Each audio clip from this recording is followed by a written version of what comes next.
వచ్చి ఆడుకో. రాజా రాజా, నా చిట్టుకు రాజా, నీకోసమే వచ్చాను. తలుపు తీ రాజా. రాజా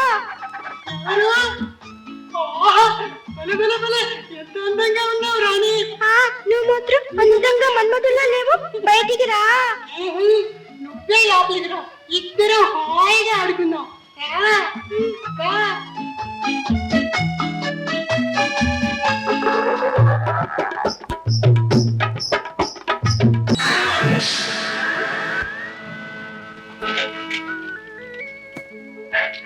నిలిపి నాదా నిలిపి నాదా ఎన్నాళ్ళకి ఎంత ఆశ్చర్యం. అమ్మా, మాకు శాప విముక్తి కలిగించి మా ఆలుమగల్ని మళ్ళీ కలిపాం. నీ మేలు మర్చిపోలేం, నీ రుణం తీర్చుకోలేం. ఆశ్చర్యంగా ఉంది. ఇంతకీ మీరెవరు? ఏ శాపం వల్ల మీరు ఇలా అయ్యారు? అమ్మా, మేం విద్యాధర దంపుతాం. ఒకనాడు విలాసయాత్ర చేస్తూ ధ్యాన సమాధిలో ఉన్న ఒక ఋషిని చూశాం. చిక్కి శల్యమే ఉన్న అతని శరీరాన్ని, గడ్డాలతో మీసాలతో కప్పబడి ఉన్న అతని ముఖాన్ని చూసి మేం పరిహాసం చేశాం. అందుకు అతను కోపించి కేళీ విలాసాలతో కన్ను మిన్ను కానక జంతువులుగా ప్రవర్తించిన మీరు అన్యోన్నతి లేక జాతి విరోధం కలిగి చూడగానే పైన బడి పీకు చంపుకు తినే పిల్లి ఎలుకలుగా మారి వియోగాన్ని అనుభవించమని శపించాడు. మేమతన్ని క్షమించమని వేడుకొని విమోచనకై కాళ్లా వేళ్లా పడి ప్రార్థించగా, ఎలుకగా ఉన్న నా తోకను పిల్లిగా ఉన్న నా భార్య కొరకగలిగినప్పుడు మాకు శాప విముక్తి కలుగుతుందని అనుగ్రహించాడు. ఈనాటికి నీ వలన అది సాధ్యమై మా పూర్వ రూపాలు మాకొచ్చాయి. నీకేం కావాలో కోరుకో. మీ శాప విముక్తికి కారణమైన నా శాపాన్ని కూడా తొలగించండి స్వామి. స్వామి, అది మా శక్తికి అతీతం తల్లి. ఇక్కడికి తూర్పుగా 10 యోజనాల దూరంలో అంబ సరోవరం ఉన్నది. అక్కడ స్నానం చేస్తే నీకు శాప విముక్తి కలుగుతుంది. ఇంకా మాకు సెలవు. శుభమస్తు.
శభాష్ రాకుమారా, శభాష్.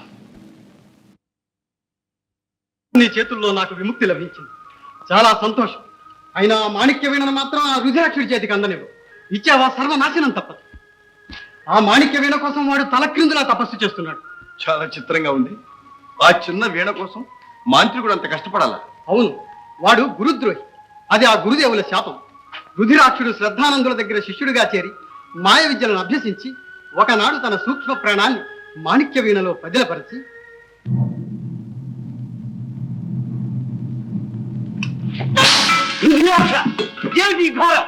గురుదేవ, వృధాగా భరణిలో ఉంచి పూజించే మరకతమణితో నేను సర్వలోకాధిపతిని.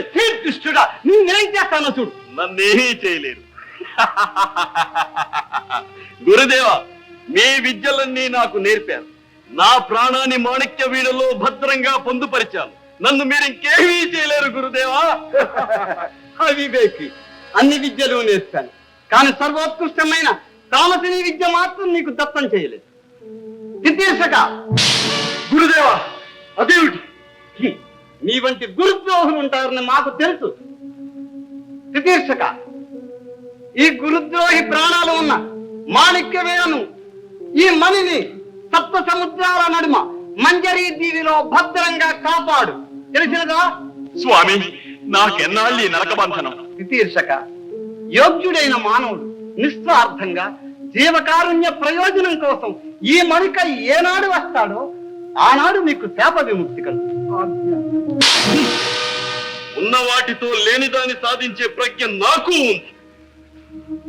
నేనే ఆ తితీర్షకుడు, శాపగ్రస్తుడు. విధిరాక్షుడు ఆనాటి నుంచి ఈ మాణిక్య వీణను, ఈ మణిని సంపాదించాలని ప్రయత్నించి విసిగిపోయాడు. సన్యాసి వేషంలో నిన్ను ఈ చోటుకు తీసుకువచ్చిన వాడు కూడా ఆ రుధిరాక్షుడు. అతనికి మాణిక్య వీణ ఇస్తానని మాట ఇచ్చాను. ఇచ్చిన మాట తప్పలేదు. ఎంత పని చేశావు! ఇది వాడి చేతికి చిక్కిందా? ఇక వాడి అత్యాచారాలకు అంతే ఉండదు. సరే, ఇదిగో ఇందులో పాదరక్షలు ఉన్నాయి. పాదరక్షలు నీవు కోరిన చోటుకి తీసుకువెడతాయి. రాకుమార, నీకు జయం కలుగుతుంది. వెళ్ళిరా.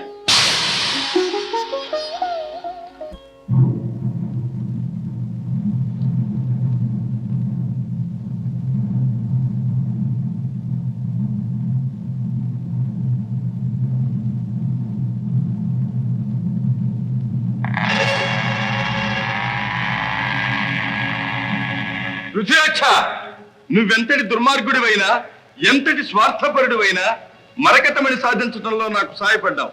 ఇదిగో నేను నీకు ఇచ్చిన మాట ప్రకారం ఈ మాణిక్య వీణ నీకు ఇస్తున్నాను. తీసుకో.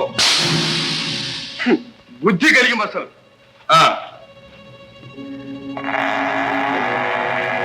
మరకతమణి నాకు దక్కకుండా చేసిన వీడు ఈ రుధిరాక్షని గుప్పెట్లో నుండి ఎలా తప్పించుకుంటాడో నేను చూస్తాను.